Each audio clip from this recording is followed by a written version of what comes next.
Hér syngur drottningin, Whitney Houston. Og þið spyrjið, Örn Arnarsson og Andrés Mátonsson, af hverju þetta lag? Góð spurning. Já. Ég kemst við, ég veit ekkert. Já, þetta fallegt lag. Örugglega. Whitney Houston frábær söngkona.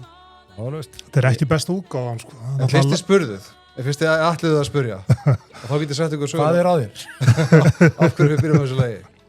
Fyrir nákvæmlega 40 árum síðan, þá var þetta lag á efsta sæti Billboard listans í Bandaríkjunum, 1986. Nokkru dögum síðar, þá fæddist ung stúlka í Reykjavík. Ja, ég held hún að fæst í Reykjavík, 11. júní náðan tiltekið. Og hún er að vera borgarstjóri hérna næstu viku. Já. Já, til lukku með það. Það var tengingin. Já. Já, bara til lukku borgarbúar. Já. Þannig að þannig að tengja saman Whitney Houston og Hildi Björnsdóttir. Þetta er bara liggur í augum uppi. Þetta er það sem þjóðurinn er að velta fyrir sig. Hvað er drottningar í ríkisins? Þetta er ýmsar áleitlar spurningar þig, Gísli, sem vakna. Eitt reyndar er þessi áratuhöfðin að lesa gamla Billboard-lista. Já. Þegar þú hefur gert það bara síðan að við kynntumst að ef maður bara átti frá því að- afmæli, Já. þá kom afmæliskveðja, þetta lag var í gangi. Já, ég var farin að vinna með, sko, þetta eins og þú fættist, þá var þetta lag hérna, og svo kannski, ef ég vissi að ég hefði gert það ári áður, sko, að þá kannski, þú veist... Þetta var lagið sem kveikti í foreldröðinu, 9 mánuðum áður. 9 mánuðum áður, þá það er ekki verið tilrjóð á þetta lag. Okay. Og þegar þú varst 5 ára eða 10 ára. En við ætlum nú heldur betur að fjalla um þennan nýja borgarstjórnarmeirihluta eitthvað eftir. Sjáum til. Já, sjáum til, hvort þið nennir því. Það kemur í Hæ ljós. stór beraði minnst ábyrgð. En áðurum fyrir lengra, það var bara máli málana. Gerir ég með þessar ljómandi góðu Blankti Nóir flösku frá Félabúna sem að Styrmir í kampansfélaginu vildi senda okkur. Þetta er ekki auglýsing, þetta er bara gjöf fyrir okkur. Það sem er hins vegar auglýsing er það að það verður hægt að fá þessa flösku sérmerta á samt sólmyrkva gleraugum. Þetta er almyrkva kampænið. Blankti Noir, Já. ég meina að það er bara hið hvíta í hinnu svarta. Sjáu hérna á Já, skjánum ok. þessa falluðu mynd. Já. Þetta er verður yfirleitt. afhent held ég svona í júlí. Þannig að Hvað ætlar þú að vera? 12. ágúst. Já. Já, það er góð spurning. Maður þarf að finna sér eitthvað góðan stað. Er ekki alltaf upphantað á Vestfjörðum og Vesturlandi og... Já, vini hérna í Önundafirði sem ég er sem að setjast upp á. Já, En síðan náttúrulega er veisla á Sörlónum hjá Stefán Ennari. já, alveg rétt. Það er ekki Herbert Guðmundsson að vera þar og... Já, þeir tveir. Allar, já. Og væntanlega hlustundur sem er að hlusta núna, ópen að þanga. Heimilisvangið er. 12 ára 10. Já. Ég bara fínt að vera á Reykjanum svitið eða eitthvað. Jú, þetta á að Það sjá getur verið starka. gaman. Það er að færa Erni hérna. En við bara, þetta er bara ókipis auglýsing fyrir hann Sævar vinn minn, sko. Kíkinn á Sólmyrkva 2026, Sólmyrkvi 2026.is. Já, fjölmiðlanefnda áttur að náða fyrir þetta. Já, það er nú faraðar eftir mér, sko. Þetta er fyrsta verkefni og nýja starfsmannum. Já, en það ekki. Herðu, ég ætla að hella mér hérna á svo skálu við. Hvernig verður það? En við erum hérna auðvitað líka með veislur frá kjötkompaninu eins og þið sjáum hérna. Heldur Þess að betur. horfa á þáttinn. Við vorum nú í góðu yfirreiti þar í síðustu viku. Já, Sjáu frábært. ekki myndir af því hérna? Jú, sjáu þetta. Allt þetta borðaði ég. Já, þetta var bara borðið þitt. Já. Ég er með Jórundur byrði okkur hann í svakalega veislu. Sjáu þið kónginn. bestur. Skál fyrir honum og skál fyrir Hildi Björnsdóttur, Já. verðandi borgarstjóra. Heldur betur. Nei, ekki. Það er hérna, já. Hvenær tekur hún við? Er það 3. júní eða er það borgarstjórnarfundur? Hvernig virkar þetta? Fundurinn Það er bara næsti fundur, eða? tekur síðan bara við. Já, það er bara næstu viku. Já. Þetta á meðdag. Já. Eitt sem er mikilvægt þegar að menn fara inn í nýtt kjörtímabil, svo ég bara haldi áfram hérna að minnast þá sem að eru nú með okkur alltaf í þessu, með okkur í baráttunni. Við erum okkur í ekkoskóð. Það er gott að fara vel skóar inn í nýtt kjörtímabil. Já. Þannig að það verður hérna tilboð á ekkoskóm til 12. júní með kóðanum þjóðmól. Einungis til borgarfulltrúa. Já, þeir eru nú mjög margir, þannig að hérna 23. 20% afsláttur á ekkoskóm með kóðanum þjóðmól gildi til 12. júní, nú á að segja sér gólskó og Tilvalið að kaupa sér nýja gólskó. Já. Nýtt tímabil. til dæmis Þetta er alltaf brest á. Já, og gönguskó og inniskó og hérna borgarfullorðið getur keypt sér inniskó eða gönguskó. Þetta er mjög mikilvægt í golfunum mitt. Þú veist allt um það. Skónum kennir illur golfari, Já, svo mált ekki segir. einmitt. Þannig að kíkið á það endilega. En hvað segir þetta okkar? Nýjum meirhluti í Reykjavík. Skulum bara segja hlutur eins og eru. Það eru blenda tilfinningar hjá mörgum hægrumönnum. Garðaldur sem meirhluta. Heldur betur. Já, ég bara... Það kom í ljós bara í gær, maður sá það bara samfélagsmiðlum. Og bara hjá ýmsum, ég bara ringdi mann skilabúðum. Við erum að taka þetta upp á 50 degi, meirhluti var myndaður á miðvikudegi og síminn hjá mér, Samsung síminn minn, hann var bara... Að bráðna? Nei, þeir gera það ekki. Það er kannski kaupfélagsímennir en ekki Samsung. Ég bara byrst forláts en það er bara ekki sannleikurinn samkvæmt. Það voru einmitt þessi símar sem lenduði kviknaði í þeim mér málið. Það var einhvern tíma fyrir löngu síðan. Já, það búið að laga það alls saman. Já, ok. Er það víst? Já, það er þannig. Ok, við kaupfélagsstjórinn erum ekki ánæður með þetta kaupfélag sem að talaði, sko. Bara þannig að vita það. Ég veit það. En við erum bara komin lengra. Svo það sé sagt. Erum við ekki enn hér? Já, sko við Samsung minn. Já, þannig. En aftur á Reykjavík. Leiði Andrés að tala um iPhone. Nei, ég meina, þú veist, fréttirnir alltaf... Andrés er bara fastur í svona Apple umhverfi. Ég er búin að vera það í marga áratugi. Bara síðan í aldingarunum í Eden hef ég verið fastur við epli. Já, það er hægt að segja margt gott um Andrés, en svo bara, menn er ekki fullkomnir. Og svo stundur bara festast menn í einhver svona viðjum, í þínum tilviki viðjum Apple. Og það bara er þannig og við því verður ekki treyft. Við unga fólkið og svona sem erum víðsýtni og hérna... Ertu að seima mig fyrir breyskleikamenn? Nei, ég er ekki að segja... Ég er bara mannlegur. Við þurfum bara að geta að tala um þetta. Þessi þáttu fyrir mjög vel á stað. Við þurfum bara að geta rætt þessu hluti.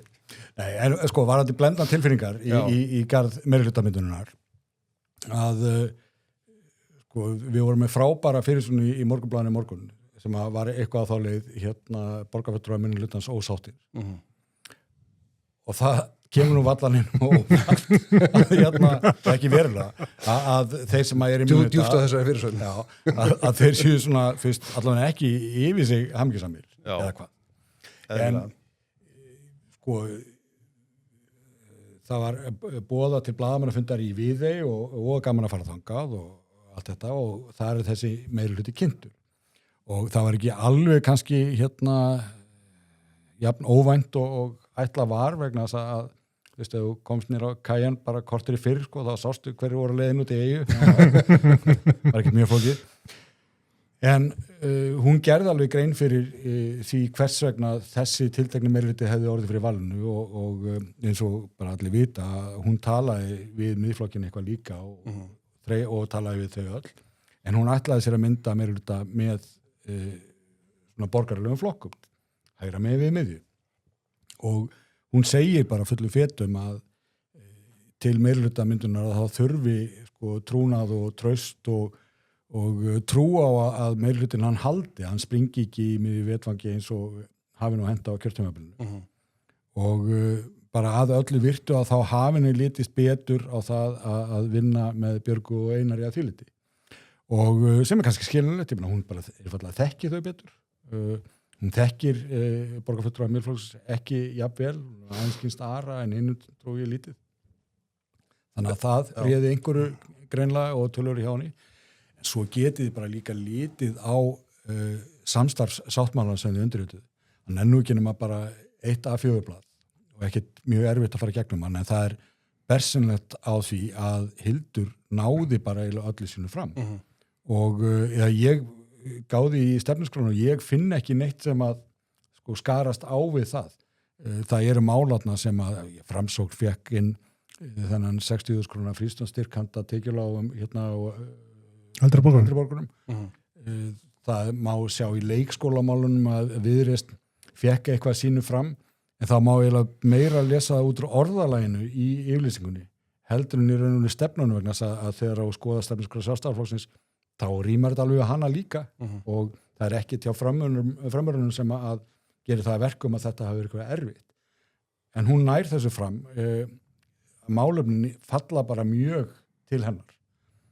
En svo er það jafnframt sko að hún greindi nú frá því á fulltrúarráðsfundi hjá Sjálfstæðisflokknum í Reykjavík í gærkvöld að það var ekki nóg með það. Heldur þegar litið er til stjórnkerfisins að segja ráða og nefnda borgarinnar Sjálfstæðisflokkurinn er með formennsku því öllu. Öllu. Það er bara ekkert undanskilið. Þannig að Einar Þorsteinsson, hann verður vissulega formaður borgarráðs í 1 ár og Björg, hún verður á meðan forsti borgarstjórnar og síðan skiptast þau á sætum.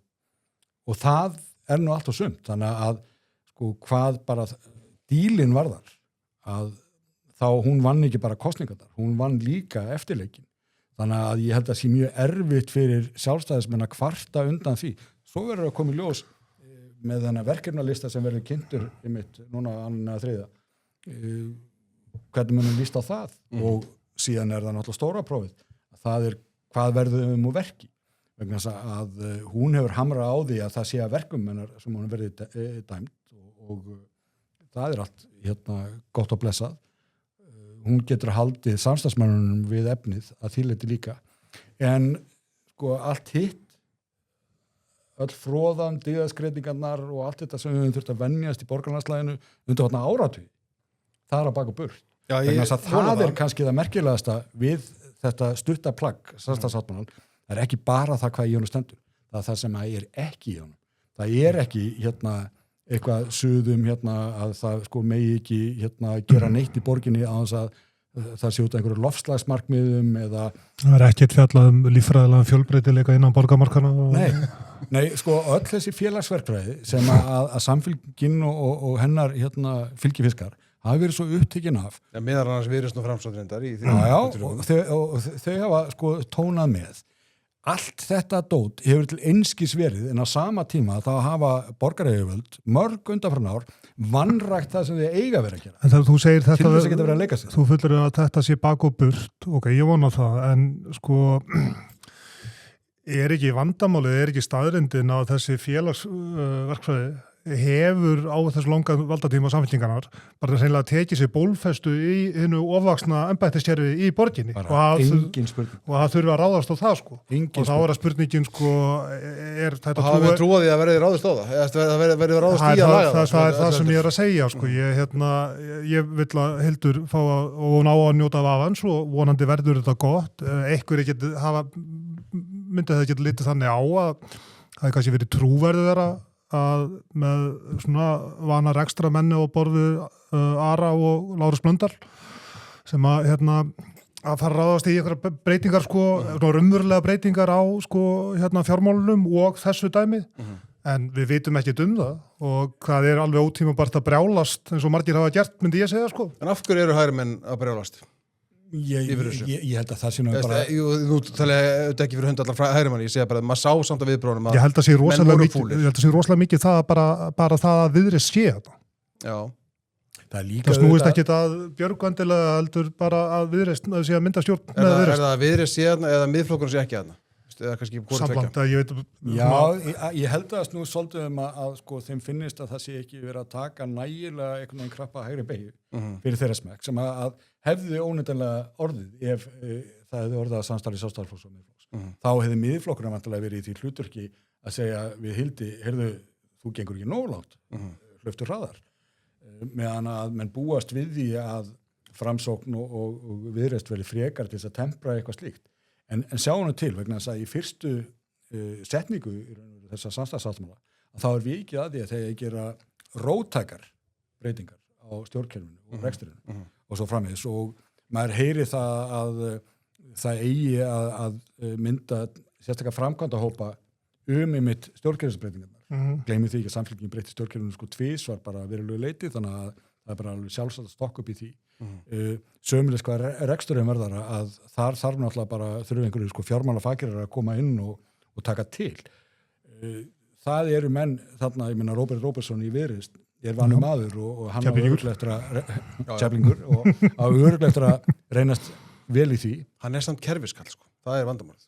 Má vera, en miðað við það að Ara Edwald var boðið til þess að taka þessi stjórnarformennsku í Orkuveitunni sem ákveðin svona ólögviðagrein en eitthvað sem segir að í framkvæmdahópi breyting á stjórnkerfinu eða í rekstrinum að þú reynir ekki að kalla sko minnihlutann til líka ef það einhver þar sem flinkur í því. Ég myndi halda að það getur bara verið sniðugt líka vegna þess að ef þú ætlar að gera stóra stjórnkerfisbreytingar þá nú kannski gott að vera með meira en bara meirihlutann samþykkan því til þess að það haldi. Já, það náttúrulega ég sá að það var nú þú varst nú með viðtal við Hildi á miðvikudagsskvöldinu á VF Morgunblaðsins svo þetta í Morgunblaðinu á 50 deginum Ég talaði svo lengi við hana, ég þurfti að skipta því Já, svo er náttúrulega pláss á netinu. Þannig sko, hún talar skynsemi og sátt í borginni, þú veist, ég ætla ekki að eyða mörgum orðum í þetta hvað ef og hefði og allt það, en það er náttúrulega, þú veist, þetta með sko, miðflokkin og hvernig, kíkja kannski það frekar, hvernig Sigmundur Davíð brást við þessu í gær. Hann talar hvað sagði hann, að Friðjónslínan hafi verið yfir. Það er næsta fréttstrákar, að búlíkstrákarnir eru með okkur, að flétta í handritunum fyrir mig. Sko, þú veist, Hildur talar frið og starfsfrið, eða sátt og starfsfrið. Hún talar friðalínuna, en hann talar friðjónslínuna. Já. Þú veist, er eitthvað til í þessu hjá honum? Ég þekki það ekki. Fyrir það sem vitnar Sigmundur Davíð og hann segir sko að Friðjónslínan hafi ráðið fyrr. Og hann sérst að gefa það í skyn að vókistarnir sem hann áleitur Friðjónsson vera og fleiri innan sjálfstæðarlöfs hafi haft áhrif á Hildi og tilur, síðan Dabi Eggertsson og Gísli Martin Baldursson og hann er ekki hrós fyrir Friðjón að vera flokkað með þessum mönnum en það er, þú veist. Og hann segir að breytingum hafi verið fórnað fyrir starfsfrið, að bara til þess að þetta hefur verið þægilegri ráðsnu að þá hafa menn einhvern vika fyrir breytingunum.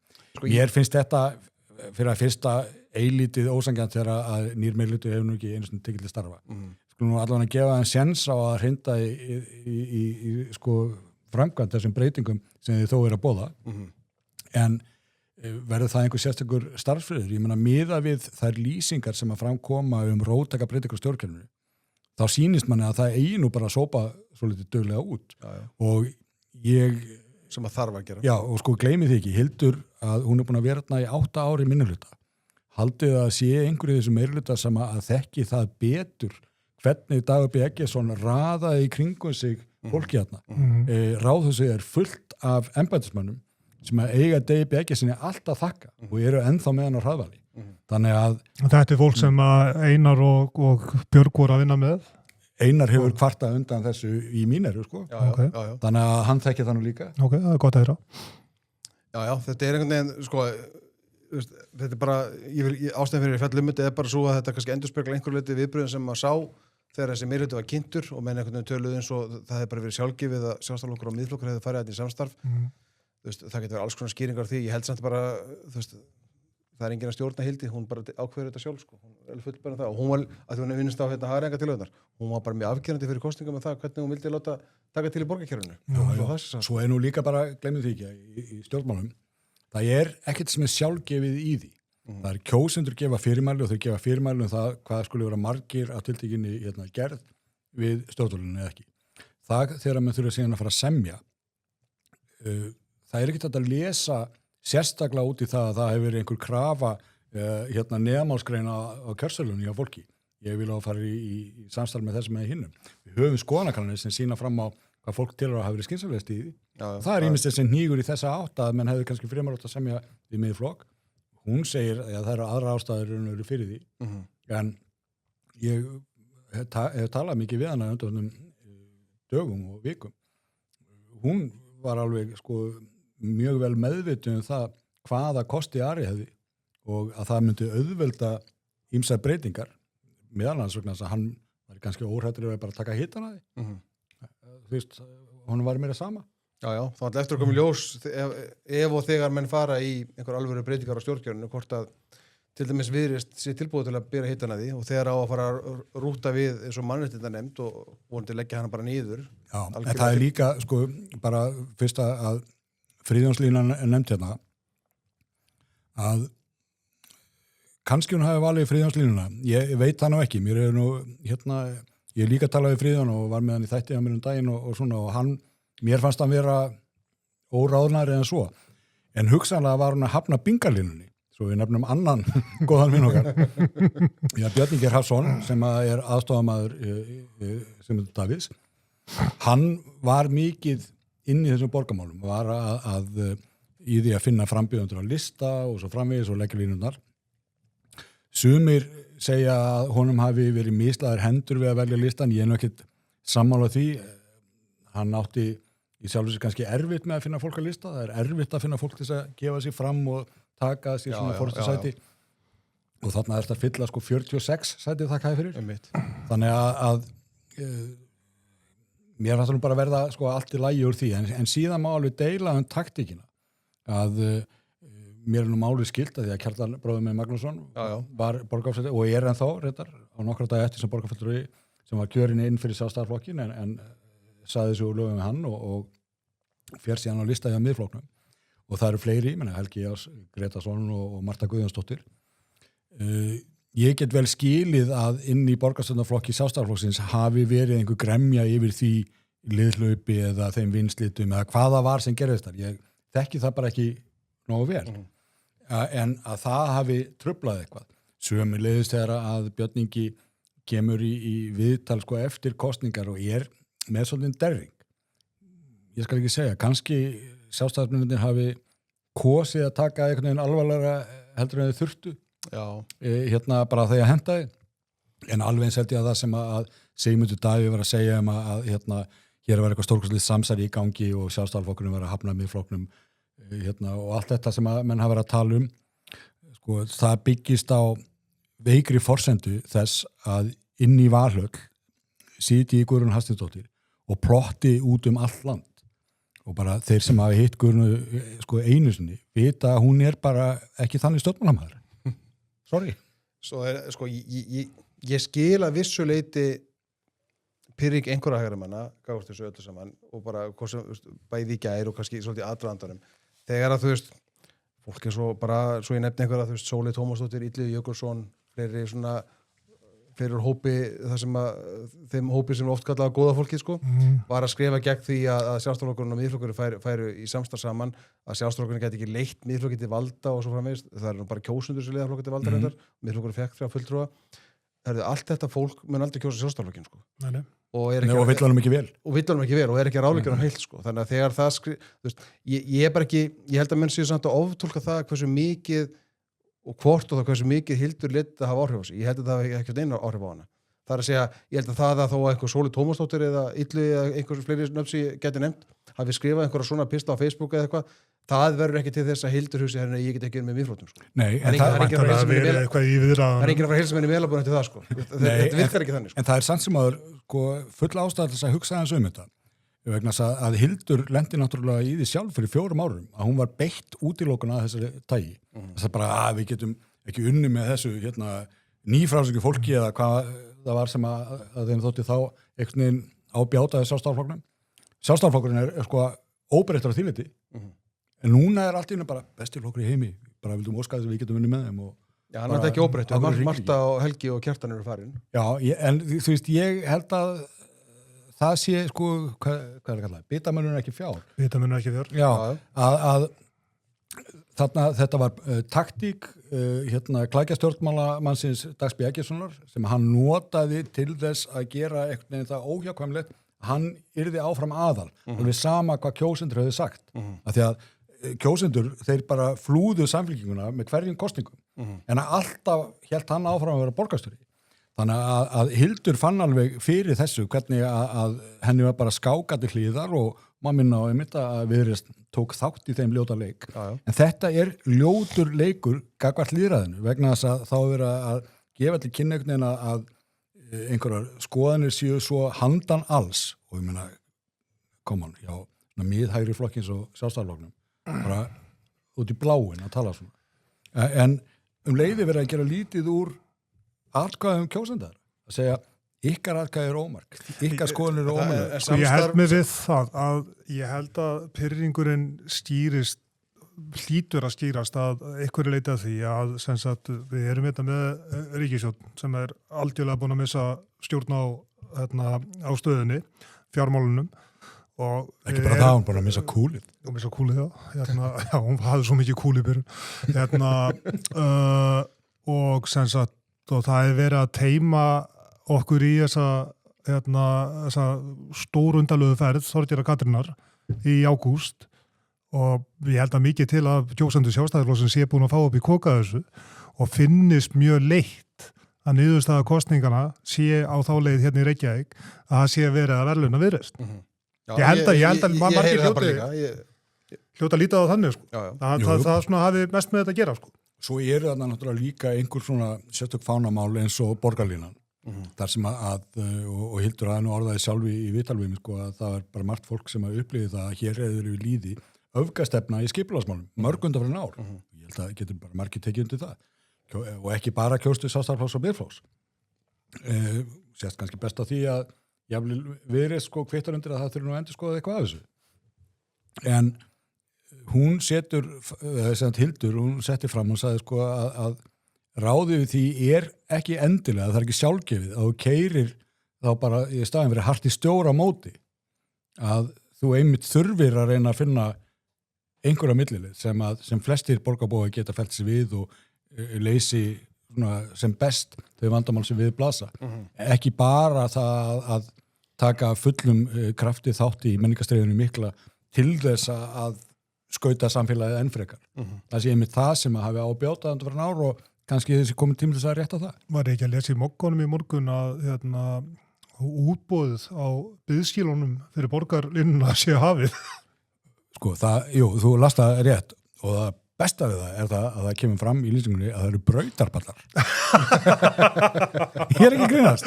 Þarna sjáuðið mitt sko, þetta bákn orðið algjörlega óstjórnanlegt. Þetta keirist bara áfram. Og það enginn virðist sko, það þarf mjög mikið pólitíska styrk til þess að koma þann inn og bara stöðu þetta af sko. Alltaf þess að vitleysum sem í gangi sko. Það það eins gott að ekki bara Hildur heldur, líka bara öll borgarstjórnin hafi þann styrk. Já, en þá líka skiptir kannski máli að vera svona aðeins kunnugur sögunni og þýlir til að hefur Hildur kannski forskot það hefði verið í 8 ár, en þetta hefur náttúrulega, það má rekja þetta lengra aftur, en það einmitt sko bara í hruninu svo við förum þangað að þá tekur klandrinu eins og Þórður Pálsson kallaði það í síðast miklu betur orð. Hags. Nei, að þá tóku við sko besti flokkurinn á Samfylkingin og fór að gera undirsamlega hluti sem gekk út á það að Jóngnar, hann klift á borða og Dagur átti ekkert að sjá rest en Dagur hann samdi í raun og veru við embættismannakerfið það sæi megnið þessu og það var bara látið svolítið eftir því og auðvitað tók embættismannakerfið því vel sko. Og svo fór hann að raða að setna sínu fólki inn og allt þetta en eitt af því sem gerðist var það að embættismannakerfið það beldist út. Það fjölgaði mjög þessum embættismönnum borgarinnar og svona, æðstu stjórnendum. Það vandið sem við og ekki nóg með það. Launakjörðira bötnuðu til sko mikill að muna. Þannig að það við þetta fólk sem að hinn nýji meirhluti þarf að fara að takast á við og þegar þú lítur á hvað borgarkerfið orðið stórt og þá ekki bara að tala stjórnenduna, heldur líka bara alla starfsmennina. Þanist út. Gætu þið séð brautapallin aftur? En ég fullir það að það sko ég tilbúin að veðja peninga það að eftir svona kannski 10-15 ár þá verður borgin full á svona skýlum út allan bæ en engin borgarlina. Og engin strætó. Borgarbúna flúnir. Já, við skulum vona ekki en já. Nei, en sko svo ég kom aftur að þessum með báknið að það þannig stundin ég fullir það að borgarbúar hafi ekki orðið varið við það að þjónusta við þá eða borgin hafi batnað til samræmis. Ég veit að það allt fullt af vinstrumönnum 101 sem að bara horfa á torgi sem að Dagur lét gera fyrir utan heimilið sitt á Óðinstorgi. Þetta allt svo skemmtilegt. Og bara segja, yndislega bótekur og bara hér væri bara ömurlegt að lifa ef þetta hefði ekki allt saman gerst. Og þú veist, ég ætla ekki að útiloka að svo sé en við erum samt sem aður ekki sem borgarbúar, ekki búin að vera að fá peningana virði. Nei, bara alls ekki. Og það þetta sem að þarf að ráðast á og ég held að það verði ekki gert öðru sig en bara með því að fara með brunaexi á stjórnkerfið, fækka verulega stjórnendum, breyta þessu systemi en líka bara, það þarf líka að fækka almennu starfsmönnum, sumum að breyta með því að útvista verkefnum. En það líka við getum stafræna svið þarna sem hefur verið byggt upp. Já, við sjáum líka að bara það ofmönnun við að etja og svo bætist náttúrulega við sko hamfarir sem við lentum í. 40% hamfarir styttingu vinnuvíkunar. Já. Þar sem að bara allt í einu vinnutími var klippti niður 10% og síðan aðeins meira og kaupið hækka ennþá meira og ætlast til þess að það hefði engin áhrif. Ég bý í Hafnarfirði sem orðið mjög skemmtilegu bær, mjög líflegt þarna og mikið að vera og allan ásins hring og það þeim að tekist að gera það án þess að þenni út embættismann gerðið, eða tvöfalda það. Þannig að þetta er alveg... Rósa passaði hann upp á það innan lengi við. Já, ég að segja það, sko. Það er alveg hægt að hafa gaman á þess að fjölga embættismönnum. Þá hljótið að fagna meirhluta Orra Björnssonar. Bara ringi út í hása bara enn svo þurfum að fá bóli. Getum haft gaman á þess að fjölga embættismönnum. Þá hljótið að fagna hérna nýri meirhlutamyndunni í Hafnarfirðisömmulegis vegna þess að þar er Orri Björnsson oddviti sáttformanna og næst nískasti maður á Íslandi búin að taka við, sko, og hann réði til sín sem hérna bæjarstjóra nískastamann á Íslandi, Þór Þórðarson frænda minn. Þannig að hérna fjármálinn þarna verður bara í góðu málum, sko. Já, mikið spyrir að okkur Orri tekið ekki sjálfur bara. Ég held að það hefur verið bara forsenda að vera að engin oddvitana þar væri að leita að stólnum. Einmitt út af þessum furðum málum Valdimars Viðarssonar sem að plottaði yfir sig og plottaði sig bara eiginlega út úr pólitík. En allt var það einmitt með það markmið að hann yrði örugglega bæjó, sko. Eins og við segjum frá í viðskiptablaðinu sem að koma út í gær, þeir eru það ástæðan fyrir að eru svona margir brjálaðir í Hafnarfirði út af þessu meirihluta, að þetta séu fyrst og fremst F-fáingar, að því að bænum hafði borist erindi frá FH rétt fyrir kosningar að þeir myndu kaupa sturtuklefana við knattspyrnu húsi Skessuna fyrir 300 milljónir. Hver er ekki lent í því að vanta sturtuklefa fyrir 300 milljónir? Og Valdimar hafi gefið viljiri fyrir þessu að eru gengið frá þessu eftir áramót, sko. Þannig að vandræði F-fáinga á vellinum og utan halda áfram. Þeir eru kannski ekki stórir í klukkanum í júli. Nei, alveg klálega. Ég reyndar heyrði í leikmanni sem hefur farið inn á sturtuklefa og hann sagði, sko, þessi sturtuklefa er ekki 300 krónar verið. Bara gleymi því, sko. Það er nú meira jákvæmt í þessu. Ég sá nú að það hluta stefnuskránni er að selja ljósleiðarann og Carbfix og eins og við myndist á aðan búið að bjóða aðra að vera stjórnarformaður Orkuveitunar. Sko það er alltaf löngu komið tíma á að loka þessu drasli sem þetta er, allan að Carbfix og selja ljósleiðarann. Þeir eru búin að vera þykjast vera leiðin að vera að selja hluti í Carbfix í mjög langan tíma. Þetta er alltaf að koma, en það hefur engin áhuga. Þeir ætla að fara í hlutafjáraupptöku á ljósleiðarann fyrir 3-4 árum, sem aldrei varð. Af því að það hefur engin áhuga að eignast hluti í þessu til móts við Orkuveituna. Sko, Carbfix er náttúrulega bara eitt stórt skam. Sko, ég ætla ekki að halda þið fram að þeir hafa verið að þykjast alltaf að selja. Ég heldur að það bara ekki geta að selja. Já, ég var að segja það, sko.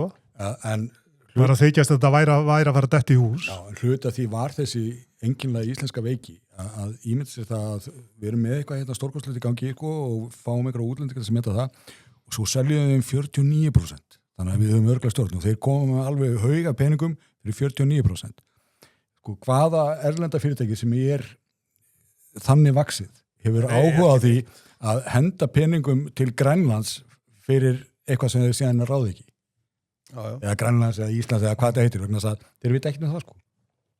Tóntrögl. Er ekki Gylfi Magnússon stjórnarformaður Orkuveitunnar í dag?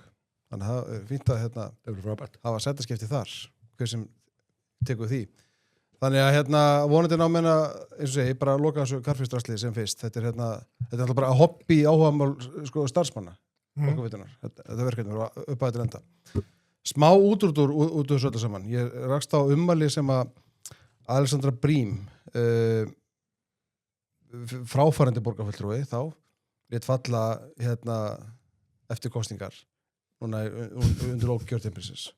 Hún syrgir frétt á Morgunblaðinu, hún syrgir veg fyrir Reykjavíkurborgar. Harmar hlutin sinn, hásið inn. Var ekki þannig? Hún segir, ég er að syrgja ákveðna vegferð, ákveðna sýn á það hvernig borgin ætti að vera, sem ég upplifði núna að borgarbúar hafi hafnað. Veitu, sko, þessi setning, kristallar þetta ekki einmitt það sem við vorum að ræða á hann og við höfum svo margóft rætt í þessu þáttu. Það eru stjórnbólum með búin að ákveða það hvernig borgin á að vera. Bara kæru kjósendur. Rekið sjoppuna og láta það virka, sko. Svo bara kom ykkur kjósendur og hafna þessu. Bara kæru kjósendur, þið get ekki ímyndað ykkur hvaða syrgir mig, hvað þið hafi rangt fyrir ykkur. Það skulle hafa afþakkað þjónustuminnandi að hafa vitur ykkur. Alla daga, allt. Það eru búin strákar, ef við kikkum grillinu. Nei ekki, yfir úr grillinu. Það er alltaf kveikt á því. Já, það er mikið notið heima með mér. Já. Bara líka við veturinn. Það erum við að fara í kjötkompani og ná mér í vænlegt brisket. Já. Reykja það. Og svona, að því hún eftir kjötkompani, það er nú hægt að kaupa yfir úr grill líka í kjötkompani. Já. Þannig að, þú veist, ef mann er vandræð með grillið, það bara, ná sé steik og grill. Já, það komið svo nálamótið á mér. Getur maður gett grónagröð á þessu? Það er ekki útborga hvað föstuðum. Getur farið helgina. Ok. Já. Ég er með grilli sem er í búðinni í Hafnarfirði heima hjá mér. Mæli alveg, bara það er ekki hægt að grilla neina öðru. Já. Menn eru Ég duglegir kem það bara til þín og grilla. Eigum við ekki bara Stór pallur eins og þú veist sko. Eigum við ekki að skora á hlustundur að vera duglegir að senda okkur bara myndir af grillunum sínum í sumar, yfirdur grillunum og mér fekk Skulum við beða mér að duglega að senda þér myndir. Ekki okkur. Grill einhver þjóðmál og sér veljum við eina mynd og fallegustu grillmyndir eftir sumar. Það er nú eitthvað. Stöktasti hlustandi þjóðmála. þjóðmálur smá svona breytast í bylgjuna sko. Sumarlest þjóðmála rúlar að staða. Menn voru svolítið að senda mér myndir síðasta sumar. Já. Og það var eitt sem hringdi mig og spurði hvað heita grillnaftur sem þú vorst að selja? Svo ég var að selja. Erst þú ekki þekktast í grillsölum að landsins? Já, það verið styrra. Menn voru farin að kalla þetta þjóðmála grillið. Ég baði ykkur að finna eitthvað til að hrósa vikunar. Voruð þið með eitthvað svoleiðis? Já. Byrjaðu, ég man ekki. Tekjum á grillinu, hittum saman, báum okkur eitt kaldan. Ég ætla einhverju. Hrósunum Halla frænda, Haraldi Guðmundssoni, þjálfara Keflavíkur í knattspyrnu. Já. Þeir að standa sig mjög vel. Kom mjög óvart. Já, toppmaður. Keflavík í hvað 7. sæti þegar við erum að taka upp? Meðadeild. Já. Þeir eru efri hluta deildarinnar. Já, við erum búin að spila vel sko. Ég fór á leikinn Keflavík Víkingur. Þannig að síðan ég farið á völlin í Keflavík. Séðu yfirleitt þetta í bænum. Og alveg sko frábærar aðstæður og allt setupið í kringum leikinn hjá vinum mínum í Keflavík. Góðu burgerar, kaldir bjórar. Og þannig ég hvet alla þá sem að sko fylgja liðum að málum sem eiga heimaleik í Keflavík að gera sér ferðina gaman að koma. Já. Tökum við til það. Já, ég hrósu vikunar hjá mér til sjálfsmín. Já. Sko, Sagðan að fullri hóver. Algjörlega, vegna þess að sko bara núna mánaðamótinu mitt, þá er það 40 ár liðin síðan ég hóstar í blaðamennsku. Já. Sem er náttúrulega merkur áfangi fyrir bæði mig og blaðamennskuna. En það er sko ég hefur að... Sigríður Dögg með eitthvað viðburð í tengsluðu þetta. Það hlýtur að vera. Það er ástofnaðið Norrannhúsum. En það er líka sett, en í gær sko þá sett ég nefnilega nýtt met að þegar ég er svona að vaksa inn í það að vera rannsóknarblaðamaður líka. Já, ok. Það hlýtur að koma í daginn. Já, en mér bast þessu njósnaði að það væri yrði fundur hann út í Viðey sko. Hann er í klukkan 11 eitthvað. Og ég er svo klár og snuður. Ég veist að mér, en þeir sem er að fara að myndina mér hluta, hverju sem það vera, þeir þurfa líka að koma til dig. Þannig að snjallir hann. Þannig að best að fara bara í fyrra fallinu niður á Höfn og bara sjá hverju það eru. Já. Svo ég fyrir nýttur og ég er með stakeout, bara eins og alvöru rannsóknarblaðamaður í bíómynd. Það sem ég varaði mig ekki á var það að ég var á merktum morgunblaðsbíl. Þannig að mér finnst ég að hrósa kýli fyrir að miska eða bjartsinnisverðluna eða eitthvað. Mér er alveg sama hvað strákarnir segja, Andrés. Mér finnst þú fín. Rannsóna, er eitthvað svona sérstaklega deildina blaðamannafélagsins fyrir rannsóknarblaðamenn eða hvernig? Ég er ekki blaðamannafélagsins. Ég ekki heldur sko, þannig að ég átta mig ekki að því. Nei. Mun heitur hún ekki Sigrún Stefánsdóttir, lektor í fjölmiðlafræði, menn hún haldaði erindi ferilþinn. Ég vona það. Nei, ég minna, þú veist, þegar einhverjar... 40 ári í blaðamennsku, það er... En þegar einhverjar starfstittir, bara að sko búa til einhverja svona sértitla, það er svo eitthvað fólk sem að spíksborðurum kaffihúsin og útskýri fyrir manni að það séu mannréttindalögfræðingar. Já. Þá veistu að ok, þið eru svona ekki vennilega lögfræðingar. Þið eru kannski bara ekki lögfræðingar. Þetta er alveg svo... Þetta þýðir eiginlega það sko. Þetta er eiginlega ekki búin að læra lögfræði. Og þegar menn þú veist, fara eitthvað að hreyfa glérugum í sérstökum hætti og segja, ég er ekki blaðamaður, ég er rannsóknarblaðamaður. Já. Þá veistu að þetta er samskonar halvviti. Og síðan þegar þeir fara að útnefna hver annan stjörnublaðamann, þá áttu bara að labba út sko. Þegar þess að stjarnan er bara eftir ónefndu líkamshluta. Mjög gott. Já, ánægði með þetta. Hvað haldur hún? Endilega. Ég held að þetta hefur verið mækdráð hjá mér. Þetta var það. Ég er orðlaus. Ég bara jafna mig. En mér finnst alltaf sjaldan sem menn hrósa sjálfur sig í þessu þáttum. Ég verður svo meira því. Er ekki Stefán Einar að gert eitthvað að því? Jó, hann kemur á það til. Ég er bara að reyna að kjarta sjálf á mig í núvindutunni og... flottur strákur. gengur vel. Já, ok, sjáðu, þetta er áhrif. Loksins fekk ég hrós úr öðrum. Við ætlum að, við erum þetta, ég ætla að koma því eftir, við ætlum nú að fara í vorferð þjóðmála, ekki næstu helgi. Jú, þú stjórnar því. Já, og þá getum við kannski haldið upp á þessi 40 ára þín. Það verður kannski... Dásam. Við skulum bjóða honum brauðstangir hérna. Víðigerði.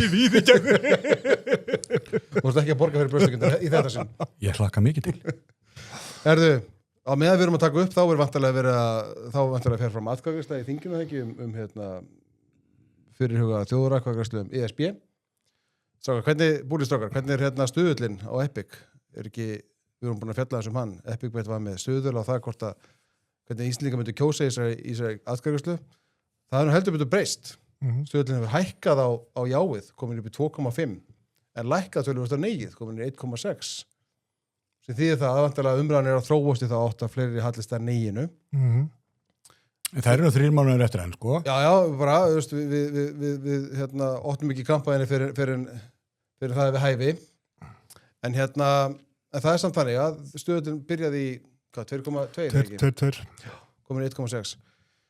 Sko, umræðan eftir að klárast þá, eins og segi í dag, við erum að taka upp hérna 50 degi og við skulum bara gera ráð fyrir því öllu á breyttu að Alþingi samþykki það að halda þessa þjóðaratkvæðagreiðslu 29. ágúst næstkomandi. Já, það gerist það hvort að eigi að hefja að halda áfram. Hefja á ný. Það búið að breyta spurningunum senast. Já, síðast í eitthvað. Já. Þannig að, er það ekki bara að fara, er þetta ekki bara svona? Já, ég meina það þarf bara elding og ljóstanir í Alþingishúsi til þess að það breyst eitthvað, en svo er þessi kosning eftir og í ágúst. Já, kannski er ég bara í einhverjum Bergmannshelli eða eitthvað, en mér finnst bara stemningin vera þannig og náttúrulega efnahagsástandið hér heima hjálpar ekki til og þessar spurningar er ríkisstjórnin bara að mæti vinnuna? Er hún að sinna þessum ávera sinna eða er þið í einhverjum svona furðulegum þráhyggju gælivirkjum? Já. Sko, ég held þetta er svona mjög margstætt hversu típ og örvæntingafullur málflutningu þeirra sem að vilja fá jáið er orðin og það segir manni að það sé komið eitthvað panik í það, sko. Og Hvað er til margs um það? Það er bara greinlega tekin einhver ákvörðun í síðustu viku að allir þingmenn samskingarnar ætti að lofa landsmönnum 1 milljón við sem við fáum við göngum inn, sko, 1 milljón á ári.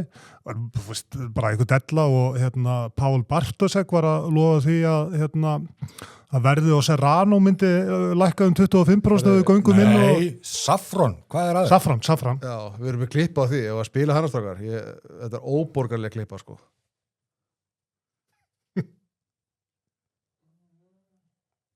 Það sem ég fekk mér kjúklingarétt á 4.000 skall. Hæ, ég er að labba heim frá Saffron. Það sem ég fekk mér kjúklingarétt á 4.000 skall.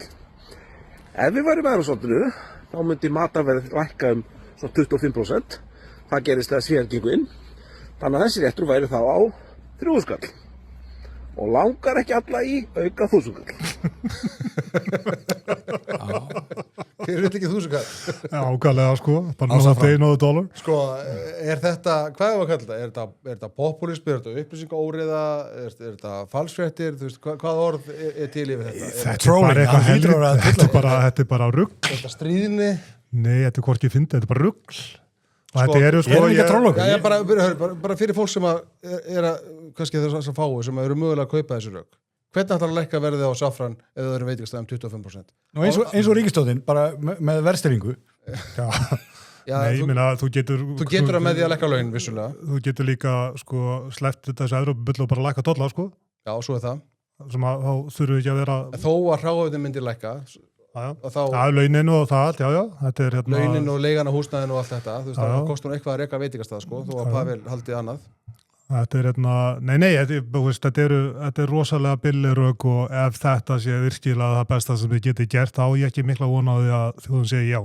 Eina sem ég held að, sko, það sem að var uppleggið að, sko, að reyna að sannfæra fólk að þetta væri bara eitthvað skona verslunarferð, bara rétt að kíkja í kringluna, sjá hvort þú sjáur eitthvað smart að þig, ef ekki, þá bara ferðu aftur heim, að en sem sagt, og þau ætla að halda áfram að reyna að keyra á því, en ef það tekst ekki, sem ég sýnist að líti út þannig, að þá mun þjóðin segja nei í þessum kostingum. Ég held að snúast þetta.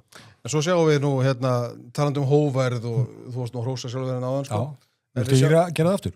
Nei, sko, hinn hliðin, sko, yfirlætið, þá sjáum við það hér til dæmis, frá utanríkisráðherra, sem að segir í samtali við breska vinstriblaðið Guardian í vikunni, að hún óttist að svona Brexit augnablik á Íslandi og fyrir að líka þeim sem að vilja kjósa nei í haust, og fyrir líka þeim við, sko, að segja það að þeir sé að pikka upp taktík frá Nigel Farage og Reform-partíinu í flottum í Breitlandi, sakar þess að populisma. Þess vegna þurftu að bíða eftir Andrés í 40 mínútur. Hann var að sækja línuna til Nigel Farage. Nei, sko, hvernig dettur manneskinu huga að tala svona við erlendi fjölmiðla?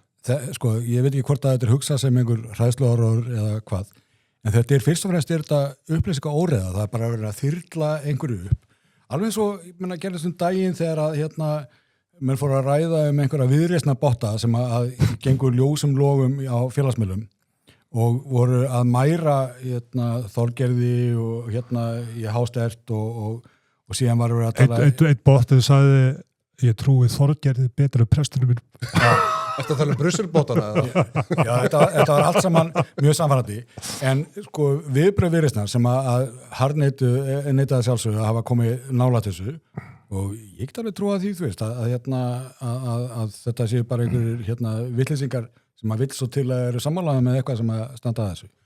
En samt sem áður að þetta átti greinlega að gagnast Viðreisn, þannig að það er nú svona umhugsunar efni til að byrja með.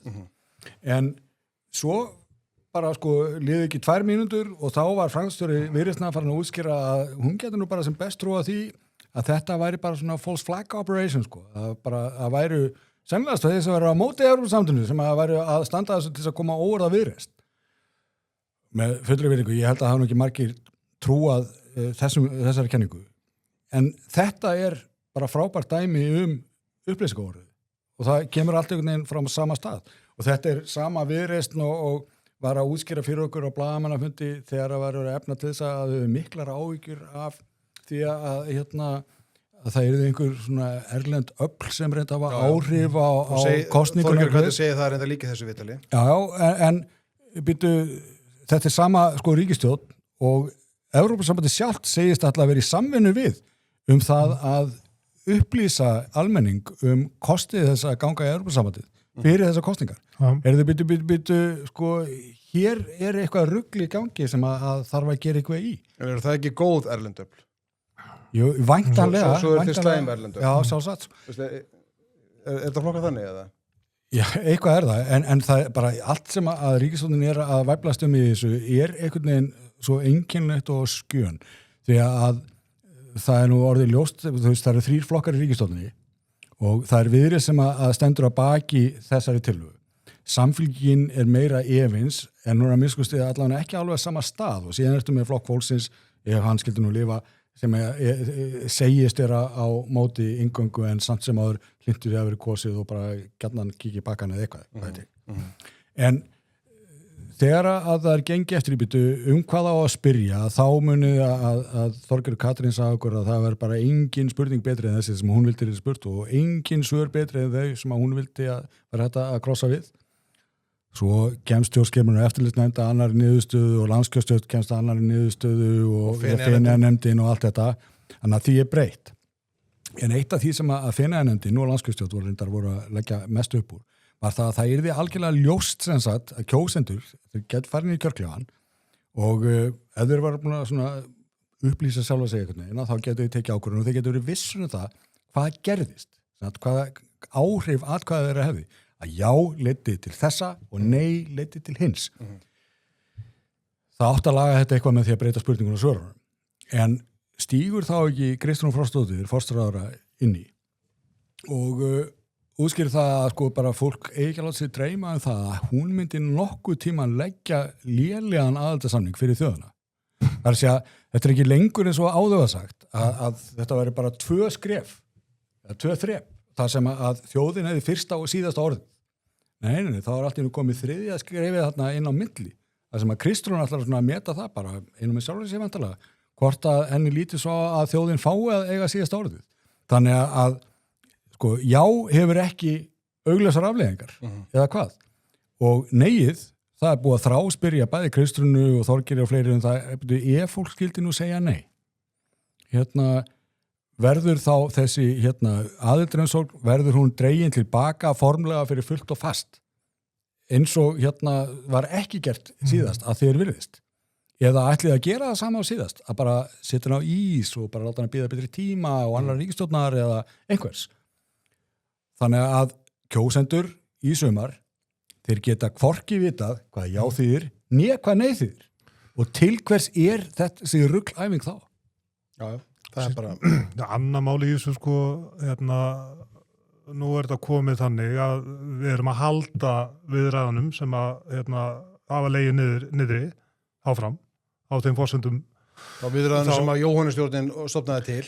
Já, en það sem að mér sko væri gott að vita sko hvað sem kjósendur, það voru sko allir mikið ástu kaflanir. Það var ekki hægt að opna þá í þeim viðræðum til að mynda eins og með sjávarútveginn og auðlindirnar af því að það var engin stemning þá fyrir að gangast undir sjávarútvegsstefnu ESB.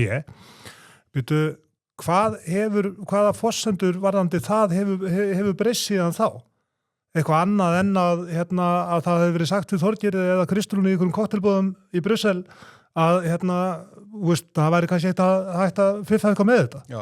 Þetta þarf að koma fram. En Pavel sagði líka í þinginu. Já, þetta væri alveg kristallklart að bara ef við gengjum inn þá myndu við falla undir sjávarútvegsstefnu. Þá það bara undir spurning. Viltu gangast undir sameiginlega sjávarútvegsstefnu ESB? Já. Og ef þú segir já í ágúst þá ert að gangast undir það. En svo líka bara svo skrítið að ég meina hlusta á Kristrúnu sem nú yfirleitt svona velur orðsinn kostgefni og passar að fara ekki út fyrir það að hvað hún orðin einhvern veginn margsæðan þá til hvers þessi atkvæðagreiðsla á að vera af því að hún slæri í og úr sko annarkvort þetta bara, þetta snýst bara það hvort við að halda þeim áfram og þetta kíkja í pakkan og eitthvað en síðan hefur hún líka sagt í þinginu að eigum við ekki að tala um aðalatriði máls hvort að við eigum hvort að þetta er aðildið ekki þannig að maður ekki með á hreinu ekki frekar að fórstráðara til hvers atkvæðagreiðslan Nei. Talandi upplýsingaóreiðu þá og svona þú veist gaslýsingar og hvaða nöfnum sem við viljum finna á það og það sáu til dæmis í síðustu viku að Dagur B. Eggertsson aukaleikari og alþingismaður Samfylkingarinnar hann skrifar pistil í Morgunblaðið og spyr spurningarnar stór útgerðin að eignast Ísland það fyrir sunnan á greininni Gott og vel og fer síðan að tala um það að það sé verulegar fjárfestingar frá útgerði fyrirtækjunum í íslensku atvinnulífi nefnir einhver tölur þessu til stuðnings bara einhvern veginn svona fabulur það að útgerðin hafi hægt svo mikið og fjárfest svo mikið í óskildum greinum. Við þekkjum þessa taktík og þessa umræðu.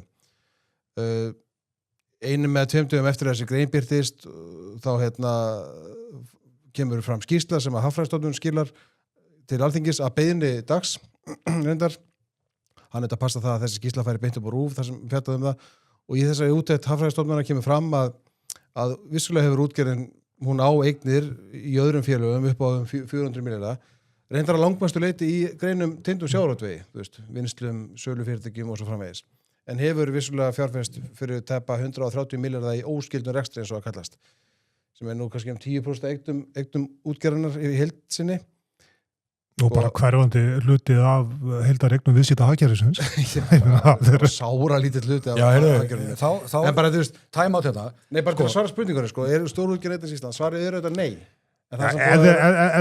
Samt eru Dagur og RÚV og fleiri búin að halda það fram núna í heila viku að svara sér já. Allan ef sé það tilfellu og gengur ákala hægt hjá þeim. Já, kunni ekki í þessu. Nei, ég vil bara byrja því að segja Dagur að miskilja þetta eins og flest annað. Því að punkturinn við kapitalisma hver? Hann það, þú veist, menn geti ávastað sitt bund með einhverjum hætti og síðan, ef þeir skildu nú einhvern afgang að þeir geti nota hann til þess að gera eitthvað annað hvort sem það að setja nýtt þak á húsið eða að kaupa aðra búð eða farið eitthvað allt annað. Já, fara að vinna sárabindu og fiskröðu. Já, að nota sem sagt auðin sem að til er orðin til þess að skapa eitthvað nýtt. Að bakarinn hérna sem að gengur vel, að hann sé ekki dæmdur til þess að vera bara að baka brauð alla dag og eignast fleiri bakari. Að hann geti líka farið út í eitthvað annað eins og reyka sjoppu eða hvað það er sem hann vill gera. Er það vandamál? Það Það er er algjörlega talað eins og- punkturinn við kerfið. En Dagur eins og hérna sko aðri sósíalistar er ekki að kveikja á því að það sé málið. Að þú getur ekki bara fært út kvíatar Já, heldur líka til að mynda helga einhver öðrum. þú veist, kannski getur, þú veist, eins og kaffhús eigandi vestur í bæ, getur kannski farið að kaupa lóðir í Skerjafirði. Flipa Já. lóðum? Já, Og Helga sér það er ekki mótið því. Og helga þessi stjórnmálum á því. Nei, sko hérna eru Já, bara hann myndi ekki segja sko að kaffihúsegandinn sem að flippaði lóð, hann hagnaðist ekki á sko auðlind í eigu þjóðar. Það væri rökin á móti. Sko. Lóð er tapmörku auðlind. Jú, Ég eigu hvers. Borgarbúa. Já, en þetta er grunnkonseptið við kapitalism að þetta geti gerst og þetta eigi að gerast. Það bara sýnir hvað umræðan er stundum svo geðveikett á Íslandi að það þurfa að taka þetta En fram. er þetta ekki bara klókt hjá degi að hendur svo fram? Hann kastar einhverju fram og við erum hérna að ræða þetta núna. Já, það er klókt þegar hann hefur heilt ríkisútvar til þess að sko tromma upp þetta bull. Hvað meina hann trómaði upp í Morgunblaðinu? Varst í fríi það? Nei, maður skrifa þarna reglulega. Hann kvartaði þetta reynda því að Morgunblaðið var ekki búið að fetta sér skýrsluna sko. En það er líka annað sem er í þessu sem er þá sér íslenskt. Það er sko til hvers var kvótakerfi búið til.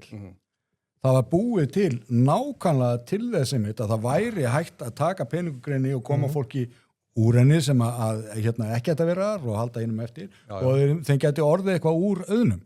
Og við höfum bara hræðileg dæmi það hvernig minna að fara út í bara nánast óskiltar rekstur eins og Marel og kerið því svo bara alls konar hérna, bara ömurleg fyrirtæki sem að Stók. Byggt upp miðbæja á Selfossi og alls konar. Bara hvar endar þetta sko? Við sáum að Hanna Katrín Friðriksson, atvinnuvegaráðherra, hún tjáði um þetta líka. Þetta var alveg ótrúlegt. Hún fór alltaf þetta og hún sagði við þurfum einfalda að jafna þessar leikreglur. Einfaldlega. Við þurfum einfallega að jafna þessar leikreglur. Einfaldlega jafna. Hún tjáði um þetta, hún segir ekki neitt. Jú, hún segir svolítið sko að því að en það sko, þú þarft að dýfa það og bóla kaf í bulli til að átta þau hvað hún raun og vera að segja. Þarna er hún að segja að, sem sagt, að þessar útgerðir eigi bara nánast allt Ísland og meðan hún er að segja þetta þá eru birta myndir hérna í fréttatímunum af Bónus og Bíkó eða whatever sko. Og sem sagt, og bara allir landsmenn eru dæmdir til þess að eigi viðskiptum við þessi útgerðarfélög á hverjum einasta degi, hún sagði þetta manneskjan, og þessi félög væri svo stór að þau gerðu upp í annari mynd og þess vegna væri leikurinn ójafn og það væri svo gott að fá þetta fram. Bara tóm steypa, sko. Ég bara trúi ekki að manneskjan sko farið með atvinnumál í ríkisstjórninni. En hvað er nú þá að leggja til að öll fyrirtæki verið neitt til þess að gera upp í krónunni? Ég treysti mér ekki, já. Allt þetta dót sko. Menna vegna þess að það er ekki flókið að þessi heimild þess að gera upp í annari mynd, hún snýst það með hvaða mynd ertu mest að versla. Já, Gylfi Magnússon og öllum rakti þess að dellu umræðu á Vísindavefnum að það ekki.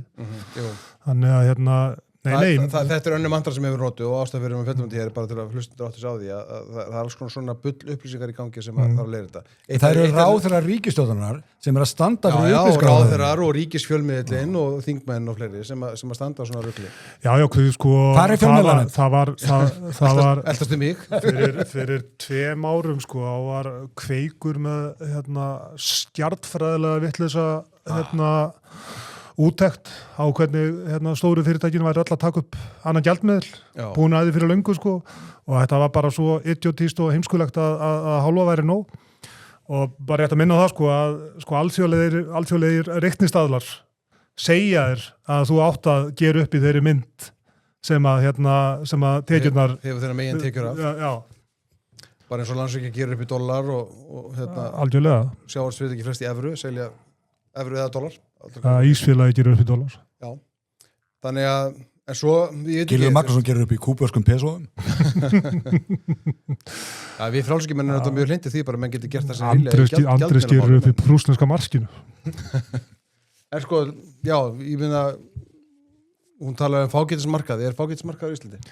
Sko, þetta er enn einn dellu umræðan, sko. Það er eins og, sko, fágætismarkaður er hagfræðilegt hugtak sem er nú notað til þess að lýsa ákveðnu tegundamarkuðum sem eru þess eðlis að bara til þess að sko, geta komið upp fullnægjandi stærðar hagkvæmni er útilokað að bara nema 3, 4, 5 fyrirtæki getið sko fungerað á þeim markaði. Fágætismarkaði þýðir ekki skort á samkeppni. Þannig að lýsa eðlið samkeppninnar. Og ég er ekki veist að fólk gerir saman grein fyrir en það er enginn að reyna að útskýra það fyrir þeim heldur að þarna sem sagt ekki ráðherra allana þannig að þið sjáu bara sko getið tekið náttúrulega hvaða Evrópuríki sem er þetta eru 3, 4, 5 matvörukeðjur sem að eru með bölkið af markaðshlutdeildinni. Það er nákvæmlega sama á fjármálamarkaði þegar kemur að innlánum eða þegar kemur að neytendalán. Þetta er bara sko eðli markaðarinn, þetta þýðir ekki skortur og samkeppni og ef það væri eitthvað fissi við þetta, þá gætur þú farið og skoða reikningana hjá dagvöruverslunum eða sem dæmi og kíkt á framleiða hlutfallið og bara framleiða hlutfallið heilt yfir, við erum alltaf að sveiflast frá árið til ás, er það bara mjög og í takt hjá þessum stóru dagvörukeðjum í Evrópu. Hann er bara, there's nothing to see there, sko. En það er verið að reyna að komast orðið fákeppni. Við þurfum að komast til Evrópu til að komast úr fákeppninni. Sko. Og ég meina, og þetta er ekki meira vandamálum svo, en það hefur erlend stórkeðja komið til landsins á liðnum árum, Costco. Þannig að og samkeppninni það virka að þú ert komið nýjan aðila príslas nettó sem allir þessi stóra hluti á þessu markaði. Sko. Þannig að og ef það væri einhver óvennileg framlegð í þessum geirum, þá væru aðrir búin að komast inn á hann, sko. Af því að það er ekkert sem að hindra þannig síðan nema miklar aðgangshindranir. Bara einhver sem að hlaupa hraðar. Og það er þetta, sko, það er ekki endilega ávísun á virka samkeppni að vera bara með nógu mikið af verslunum í eigu og sko ágætist dæmum þetta að það er að spáði hversu marga gleraugnabúðir eru á höfuðborgarsvæðinu. Það eru mjög margar. Og hvað segir það okkur? Já, það segir okkur að kannski ætti nú samkeppniseftirlitið eitthvað að fara að skoða framleiða hlutullið á þeim rekstri. Hvernig getur borgin staðið undir svona mörgum gleraugnabúðum? Já, ég hef bara ekki öll þessu fyrir mér. Nei, mér finnst þetta er merkjum markað sem að væri kannski eitthvað þörf á að skoða með hagsmunni neytenda að leiðarljósi en það á ekkert við þessa fákeppni sem að þetta fólk er að tala um. En það er nú líka sko eitt sem að ráðherrarnir ættu kannski að hugsa vegna þess að ef þeir hafa áhyggjur af of háu verði í dagvöru og ég veit að verkalýðshreyfingin hefur líka kvartað undan þessu að sko hvar í Evrópu er mest samkeppni á dagvörumarkaði. Það er þetta ekki á Íslandi og það er ekki í Evrópusambandinu. Það er á Bretlandi. Og hver er munurinn á dagvörumarkaði á Bretlandi og annars þar í Evrópu? Hann er mjög einfaldur. Þar er engin virðisaukaskattur á matvæli. Magga Thatcher afnam hann á sínum tíma vitandi vits að það yrði pólitískt ómögulegt að setja hann á aftur og það hefur staðið. En það sem að ég er ekki viss að hún hafi átt að segja á þegar hún ákvaði að gera þetta var að hugsa held ég sem kjarabótardæmi fyrir fátækt fólk. En leið og hún tók virðisaukann af þá gerði hún samkeppnina algjörlega hamslausa. Það er ekkert óskaplega margar keðjur hérna, kannski 10-15 sem að ná einhverju stærð, en það eru brjálar í daglegri samkeppni og af því að bara premiin er svona þunn. Þannig að ef menn vilja gera eitthvað í þessu, bara lausnin er fyrir hendi. Annað sem er mjög mikilvægt að halda til haga er er hversu stór hluti af hennu daglega brauðið Íslendinga er eiginlega bara samið í viðræðum milli ríkisins og landbúnaðarins. Allt kjötið, mjólkin og allt þetta. Þetta er náttúrulega mikill hluti af því sem að við þurfum að kaupa frá deildags. Já. Og það er bara, og það er á kannski eitthvað mál til að skoða frekar en sko að vera gólandi, fágætni. Já, kannski atvinnum við það nættu nú að skoða það. Já.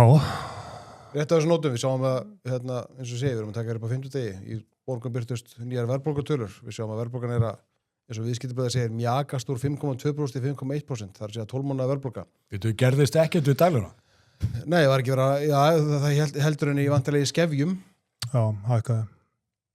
Var þetta ekki svona nokkurn veginn tættu spáru greiningar aðeila? Jú, Greiningar þetta er ekki það klárt fólk að geti sko, skota át punkt og prigg sko. En þú veist, bara verðbólgan er á. Já. Og það er lítið að gerast. Hún er lítið að megast niður samt þrátt fyrir lekkun á deilinni. Og verðbólgu, sko, náttúrulega Þú kikkar þetta inn aftur í haust. Það sem skiptir öllu máli er náttúrulega verðbólgu væntingar, sko. Það er það sem að Seðlabankinn horfir á, sko. Og það er ekkert að lækka, sko. Hvað getum við gert þess að bæta úr því? Getum við sett geðlyf í vatnið eða eitthvað? Bara að fólk verið bjartsýnna og óraunhafara? Við erum með trúar að stefnu í ríkisfjármálum. Ok. Ég ætlaði bara að Ég ætti að vera einfalda lausn. Ég ætlaði bara að segja að fá sér kaldan bjór en það má ekki. Nei. Þannig að Má ekki fá sér kaldabjörg? Jú, Nei, hann má segja það. Já. Við erum í frjálsu landi en hann má ekki segja það. Já, það er svolítið þannig. Þið eru ekki á rafmagnsbíli það? Við erum kona mín er á rafmagnsbíl. Einhverjir eru á rafmagnsbíl og nota svona amper rafstöðvar. Frábæri stöðvar sem eru settar upp endurgjaldslaust heima hjá fólki. Svo kaupir bara áskrift að þeim að notkun þeirra. Og menn þurfa auðvitað að vera með góða hleðslu. Menn þurfa bara, þú veist. Hvað er betra við þessar hleðslustöðvarinnar? Það er fyrsta lagi bara að kostar ekki að setja þau upp. Þannig að eitt. Og svo bara eru gæðinni það góða að það er að halda góðir hleðslu. Líka fallir. Og fallegar. Það er bara mikið húsprýð. Já. Settu upp í einbýlshúsum, fjölbýlshúsum, fyrirtækjum. Neyslurým. Og alltaf, neyslurýmum. Er þetta að fá svona með mynd af þér, Gísli? Það er auðvitað hægt að græja það. Ég há svo bralskræja það fyrir þér, sko. Já. Það er... Þjóðmála hleðslugatið. Það er eitthvað. Sem það er að fylla. Lokið hleðslugatinu með Gísla.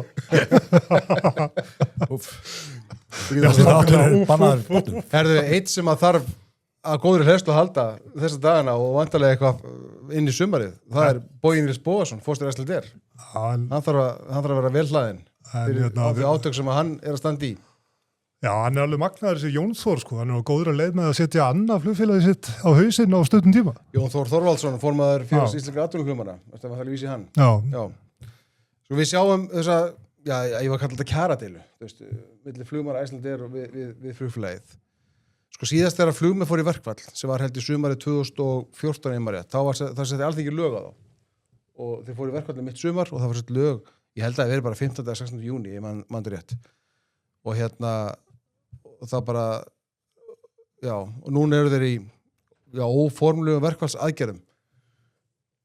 Skærum. Þeir eru stunda skærur og skemmdarverkstarfsemi. Já, er þetta ekki skemmdarverkstarfsemi? Alveg klárlega, menn að þið sjáu bara, segjum svo að ykkur dytti eða konin ykkar myndi vilja fá ykkur breyk og skrepa til Köpen næstu helgi. Myndu þið kaupa ykkur flug með við Æslandir? Ekki ef hún þyrfti að vera komin heim. Já, ég veit að flest fólk sem að fer erlendis þarf að vera komin heim á endónum, sko. Ég veit ekki hvernig. Já, suma vill maður bara senda úr landi og... Já, þarf að vera gagkvæmt, sko. En nei, sko, þetta bara hefur strax áhrif á hegðun viðskiptavinna. Já, eins og sér nú þegar stað. Þetta endast að vera fella niður flug og flytja farþega milli véla eins og sé bara óver þetta er ekki svo slemt, það er ekki verið fella niður það með flug en þetta er samt að valda töluverðum skaða. Mér finnst það ekki bara snúast skaðan þarna sem að þó er umtalsverður og áhyggjefni og núna einmitt í bara upphafi sísonsins ferðamannatímans mikla, bara stórkostlegt áhyggjefni. En við erum líka á einhverjum erfiðum stað í hagsögu landsins. Þar sem að það er einhvern veginn alltaf að hægja á sér og við vitum sem er að vinnumarkaðurinn leikur það stóra rullu og það er eitthvað bogið við vinnumarkaðin og við þurfum að laga það og það sko þarf að gerast fyrr en síðar. Þetta vita allir. raun og veru, þó að auðvitað, sko, enginn vilji vera fyrst til þess að réttu pönd og segja, heyrðu, ég skal vera fyrst til þess að taka á mig, sko. En þá finnst manni svolítið skrítið, sko, að meðan að takstafinu fólki hefur sýnt alveg rosalega mikið þolgæði í sínum kjörum, að þá skulu, sko, hálaunastéttir sem þessar, sko, ofurlaunastéttir í raun og veru, vera að beita þessum aðferðum og það bætir ekki heldur sko þeirra mál að síðan vilja þeir ekkit sko greina frá því hvað þeir eru að fá í laun. Nei. Bara hver inntektin og dagpenningar og allt þetta vegna þess að vilja nú heldur ekki viðurkenna þessi aðgerðum, sko.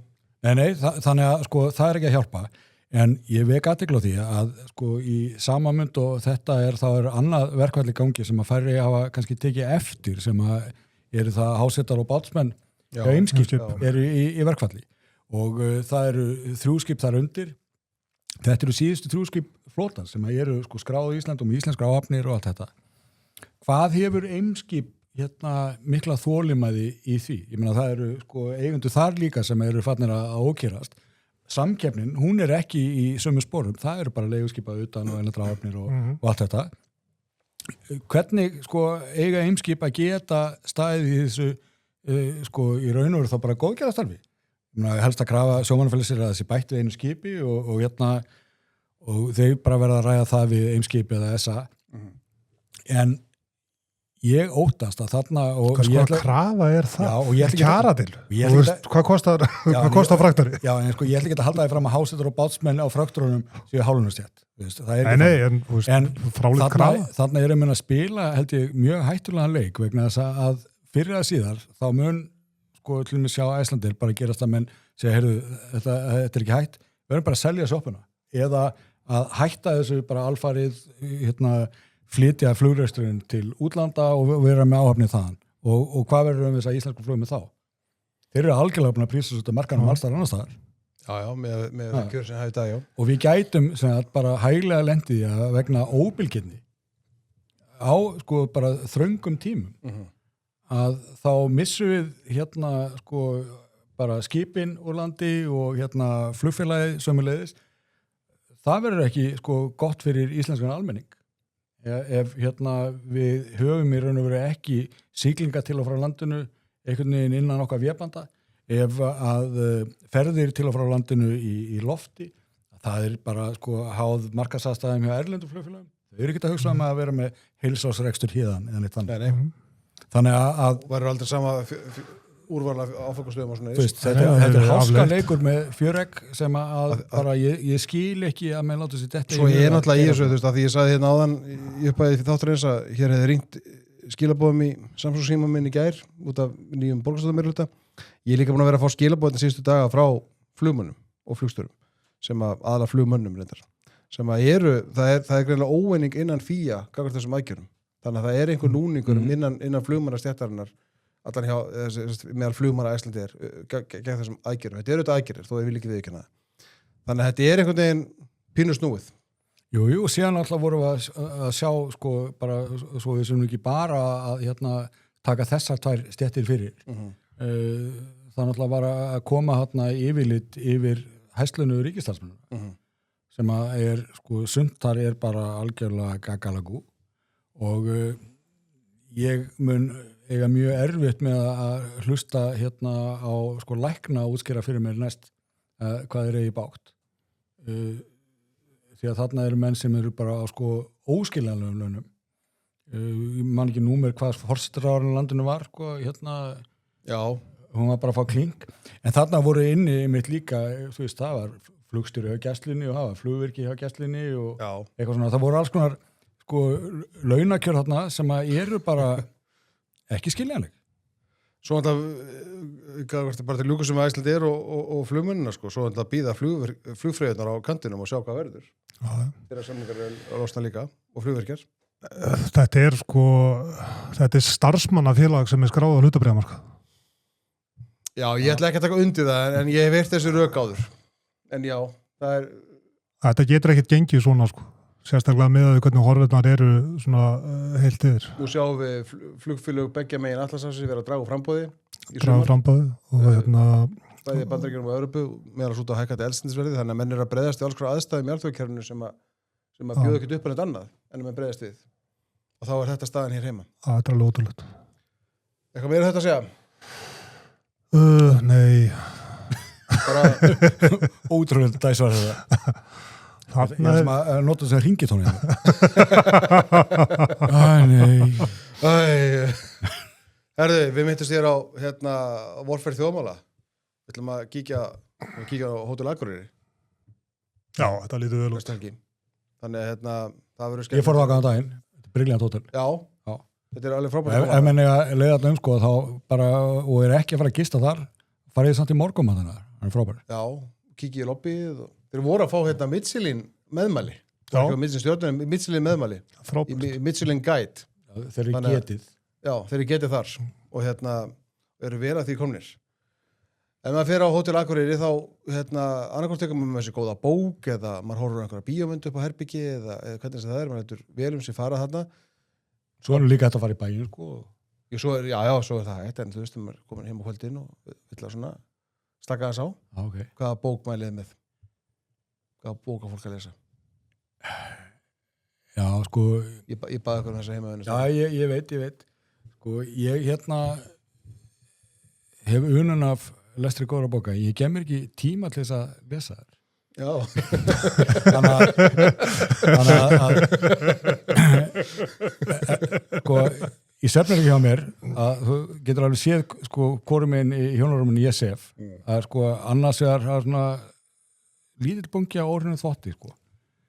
En svo er stór stafli af ólesnum bókum. Já. Akkur geymir ekki bara upp í bókasóð? Það ert ekki til að lesa þær? Þeir eru fullir sko. Þannig að svarið sko. Þetta er frábært. Ég er hundur að lestu góða bóka en ég kemur ekki tíma til að lesa. Niðurstaðan er Andrés kann ekki að lesa. Nei, einu sinni þá fekk ég þessa spurningu þú veist, hver er bókin á náttborðinu? Og það var bók sem ég var ekki búin að klára að lesa sem heit Getting Things Done.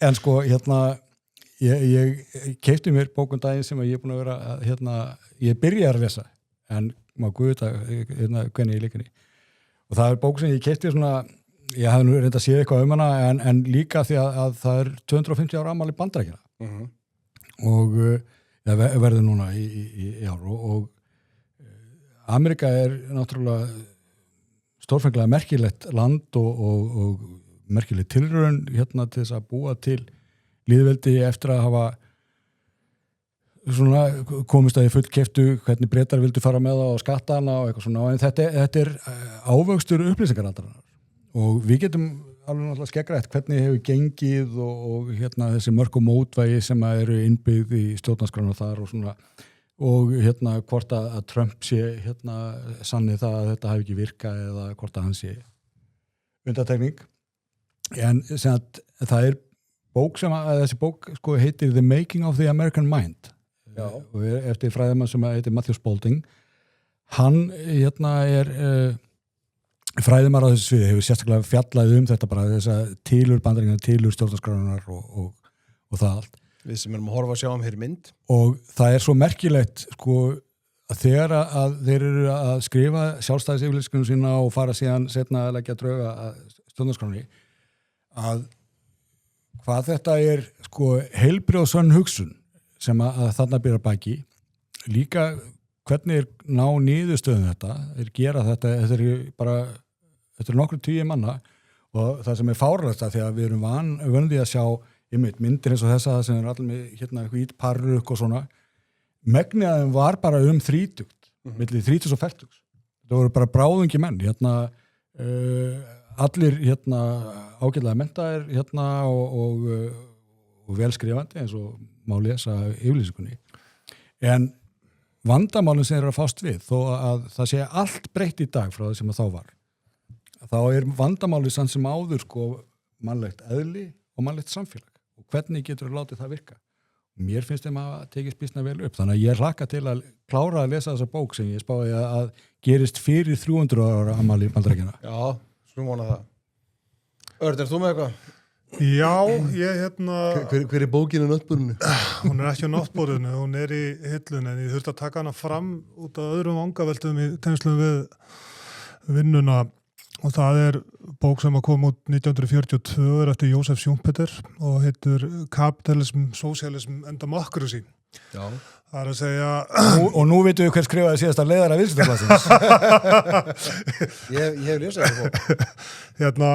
Já, það er hann að, sem sagt, náttúrulega gríðarlega snjall hugsuður, Schumpeter, og þar fjallar það meðal annars sko að það sé óumflýjanlegt að kapitalismin tortími sjálfum sér, meðal annars vegna þess að hann skapar, hann er það virkar svo vel og skapar það mikið nauð, að hann býr til stjettir sem að verða mjög aftengdar raunverulega verðmæti sköpuninni. Þú ert að tala millistjórnendur og mannustjóra. Já, til að mynda og háskólafólk og fleiri og sem sagt og fara sem sagt og þau fara að vinna á endan með að smán saman gegn bara grundvallar lögmálum auðs og eklu í fyrirtækjarekstri og ástæðan mitt að ég fór að rifja þetta upp, ég las þessa bók fyrst á námsárum mínum í Bandaríkjunum að mér finnst sjá svona mörg einkenni þessa á Íslandi í dag að menn virðast fyrirlíta það að þeir sem að setja fé sitt í fyrirtækjarekstur fá eðlilega arðsemi tilbaka. Þetta sem við vorum að ræða varðandi bara til að mynda atvinnuvegaráðherrann og allt þetta þau fatti hvað ég er að fara. Og þannig að þessar pælingar eru alveg einstaklega relevant í dag hér á landi og væntanlega víðar. Ég tek bara undir það. Og bara mikilvægt að halda þessum sjónarmiðum á lofti, bara eins og við gerum ítrekka hér og það þarf að minna á þetta aftur. Það á að vera virðingavert að setja peninga, tíma, orku í það að stofna og byggja upp fyrirtæki og vinna og vera duglegur og allt þetta. Þetta er bara mikilvægt að fjalla þetta. Já, ég minna þú veist, þetta virkar hana, ríki fær sitt, starfsmennir fá sitt, það er á launin, það er eðlilegt að hluthafinn fái líka sitt. Já. En það er því mér, þetta er orðið svo fjarlægt mörgum sem að einhvern veginn mæta í vinnuna 9-5 og þeir sjá aldrei að þeir borgi skatta því að það er bara einhvern veginn fá aðeins minna í húsnæði en það er það sem þeir eru vanir og það er nákvæmlega hvar verðmætin verða til, þau sjá það ekki alveg með eigin augum en ég fundi mikið þegar að við Stefanarinn höfum verið að fara út á land hvað það er allt annað skilningur á landsbyggðinni á þessu. Sennilegast að þetta stendur með nær og vinnustaðnir eru smærri og fólki á gólfinu skilur að hagsmuni þeirra fara saman við hagsmuni útgerðarstjórans. Þannig að það hefur næma tilfinningu fyrir þessu og veit líka hvað það þýðir að það kemur eitt vont veður eða ef makrillin kemur ekki eða hvað það er. Ég held að þetta snúist miklu frekar að fólkinu sem hefur nánast aldrei verið í þannig störfum og bara og vilja kristallast einna besti orðum Höllu Gunnarsdóttir formanns VFR fyrir nokkrum árum Hún var einhver umræðu þætti tala skattahækkanir það er nóg til og fór síðan að telja upp alla skattanir sem vill hækka ekki til nóg til á skattum var ekki til svo hugsun að skatthæmta breytir hegðun og rekstrinum sem að hefur afleiðingar fyrir alla þannig að það er vel þess virði að brýna þessa umræðu enn frekar finnst mér. Heldur betur. Herðu, svona rétt í lokistokar ég fór á Kringlukonna í vikunni sagði mér að þið voru að koma. Heitirðu þetta? Og þar voru, nei, reyndar ekki. Það var þar. Ég reyndar fór, aldrei þessu vant ég fór í gær á miðvikudegi, eftir hádegismat. Ég fór og tók kaffi á Kringlunni. Já. Þannig að bara vel gert. Gaman að vera þar. Þetta er frábær veitingastað. Já, flippi kissi. Hvað er þetta ekki bara orðin einn elsti veitingastæðurinn í bænum? Með þeim allana. Það stendur alltaf fyrir sínu. Það voru nú nokkur sem að höfðu spurningar til ykkar tvekja sem að er ekki margar en það eru góðar. Það var neitt sem spurði bara hvort þið yrðu á leik Keflavíkur og KR 28. júní næstkomandi í Keflavík. Það eru yfirgnæfandi líkur á því. Já, ég ætla að fara. Já, þannig að það fyrir saman. Ég var spurður líka hvort ég er að fara út þennan dag en ég myndi gjarna vilja koma. Já. Þannig að ég mæti á eitthvað leik í Keflavík í sumar. Já, þetta er þarna borða með burger og drekka bjór og þarna og ekki gerir. Káringar eru hvað í þriðarsæti? Öðru sæti, já. Mínir menni fram er í þriðarsæti, ekki? Jú, ég held það. Þannig að tókun og stiga á Káringar. Þannig að næsta spurning. Já, hvernig, Ef við getum að gestpál og Bjarnar Guðjóns með okkur. Hvernig verður það? Sögulega settir. Það mun aldrei verða. Sko, ég var næstu ekki búin að kjósa sjálfstæðarleikin út af þessu marki sem að Bjarni Guðjón skoraði þegar hann var hjá IA á móti Keflavík um árið. Ég sem svo fyrir segir, áður í búsetri í Hafnarfirði. Já. Var mjög fegin að lenda ekki í þessari valþröng. Já, ég svitnaði aðeins í klefanum. Ég þekki menn sem strikuðu Bjarnar út af þessu. Já. Sem ekki dótt. Réttilega. Ég bara styð á því. Men ég skömmast vera mikil. Við styðum hann í þessu starfi sem hann er komin í en hann má skamma sín fyrir þetta mark. Að eilífu. Þetta var nú rifjað upp í aðdraganda kosninga. Hann gerði það nú sjálfur, held ég. Gerði það? Já, ég sá einhverja fasta samfélagsmiðlum þar sem að þau voru að hlæja þessu, voru fengið til að lýsa markinu. Rúna Freyr og Björns og Bjarni og Það er ekkert fundið þetta, sko. Nei, ég hló ekki. Og hlæja ekki hann. Takk fyrir komin í dag. Herðu, ein spurningin var mér varst hann áhugaverð. Það var með spurning þarna, þegar ég satt og drakk kaffi hann eftir hátíð á Kringlukonni í gær, miðvikudegi, þá bárust fréttir af því að Kolbeinn Árnason var orðinn ráðuneytisstjóri atvinnuvegaráðuneytisins. Og ég fekk bara spurningu, er þetta gott fyrir atvinnulífið? Svo við komum til vissi að ég var að fara þátt með ykkur og sagði, hvað ætti Örn og Andri segja það? Ég ætla að segja nei. Af því að Kolbeinn hefur bara fram til þessa hlýtt því sem að Hanna Kata hefur sagt honum að gera. Já, er það ekki? Og framkom hans gagnvart til dæmis sjávarútvegsfyrirtækjum sem hann starfaði nú fyrir áður hefur verið vítisverð hérna síðustu. Hann ætti að hafa, sko orðaði þannig, hann ætti að hafa alla þá þekkingu, reynslu og gáfur til þess að standa sig mjög vel þarna. Ætti að gera það, já. Ætti að gera það. Þannig að hann er alltaf brunns að bera. Já. Ég ætla hann svaraði viðkomandi sem spurði, ég segja bara nei, alls ekki, þetta er ekki góð fréttir. Nei, ég hef... En svo er það ráðherran sem að móta stefnuna og allt það, sko. Ég hef ekkert upp á hann að klaga, sko, en hvort að, sko, hann sé góður að slæmur fyrir atvinnulífið, ég meina, ráðuneytisstjórar, þeir eru eins konar skrifstofustjórar ráðherrans. Já, þetta snýst þetta bara ráðherran. Að fara að því sem að ráðherran segir, það er ráðherran sem ræður. Ráðuneytið er ekki embættið að stofnun, þetta er bara skrifstofa ráðherrans. Þannig að ég myndi nú ekkert vera að sko teikna hann upp sérstaklega í því samhengi, það er bara hvað vill ráðherran og... Já, við þurfum betri ráðherra, þetta er aðeins bara því. Já, það er kannski stóra málið. Ég myndi treysta Kolbeinnin til þess að finna betri ráðherra. Herri, það var eitt sem spurði, treystiði RÚV betur eftir að fóru að setja fyrirvara vinnureglur á vegum? Þetta er allt annað líf, maður. Ég ætla að hætta með þessa fjölmiðla pisla. Hafið þið lesið vinnureglur RÚV? Já, en mér finnst þegar ég er hverskið síðan lista, hérna þá svona minnstakosti, bróðsögur í annað. Herri, sjáu þá þetta, förum aftur í viðtalið við Hönnu Katrínu. Þessi skýrsla kemur út á föstudegi og fréttin er flutt. Og sem sagt og einhver fréttir að sæðar helginu og það og síðan bara allt einu upp úr þurru þegar fréttin endursögð með það eina markmiði, sko, þetta var á þriðjudaginn eða miðvikudaginn, til þess að fá ráðherra í settið til þess að fara með þessa dellu sem við vorum að tala um á. Er þetta, mér finnst þetta að vera býsna háð einhverjum stjórnmála hagsmunum? Já. En þau segjast vera óháð hagsmunum stjórnmála viðskipta opinberra aðila og einhverja. Segjast það. Já. Þannig að... Ætlaði þá að skila peningunum sem að ríki borgara með? Herðu, í lokin, nútíma stjórnmálamæður, á hann að vera hugsunarmæður eða góður framkvæmdastjóri? Þvílík spurning. Það var einn með hinsbyggingur sem að sat þarna, við erum pítsu dagsins. Já, nei, sko, þess vegna einmitt þurfum við með sko, fleiri en einn stjórnmálamann á svæðinu.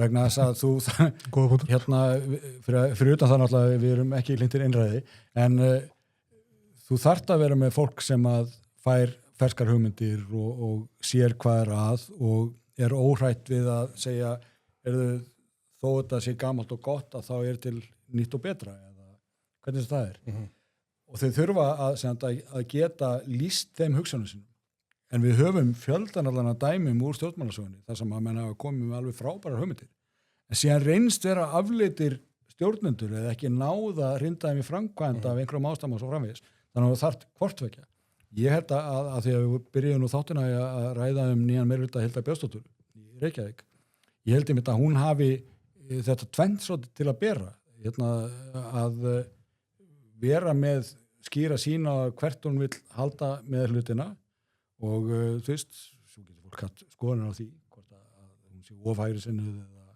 of nátt miðin eða hvað það er en maður sér það á þeirri siglu sem hann hefur sýnt þessi 8 ára að þrauka í gegnum ýmsa hluti sko að ég hef mikla tróði að hún hafi hvortvekja til að bera í nægilega miklu magni til þess að láta þetta síðan verða veruleika og sömulegist þá að tína til þá sem hún þarf að hafa með sér til þess að gera það og það er kannski þú veist það sem að marga stjórnmálamenn vantar og það er að átta sig á því hver getur bætt mig upp Ég óttast stjórnmálamenn sem að fá mikið af hugmyndum og ég held að það sé bara sé ekki góðu kostur í fari stjórnmálamenn að vera hugmyndaríkur af því að verkefnið er býsna einfalt sko. Þú ert heiladauða stjórnmálamenn eins og Leonid Brezhnev Já, hann var fínn maður Nei, punkturinn er sko að í stórum dráttum Brezhnev, hann var ágætur í stórum dráttum erum við sammála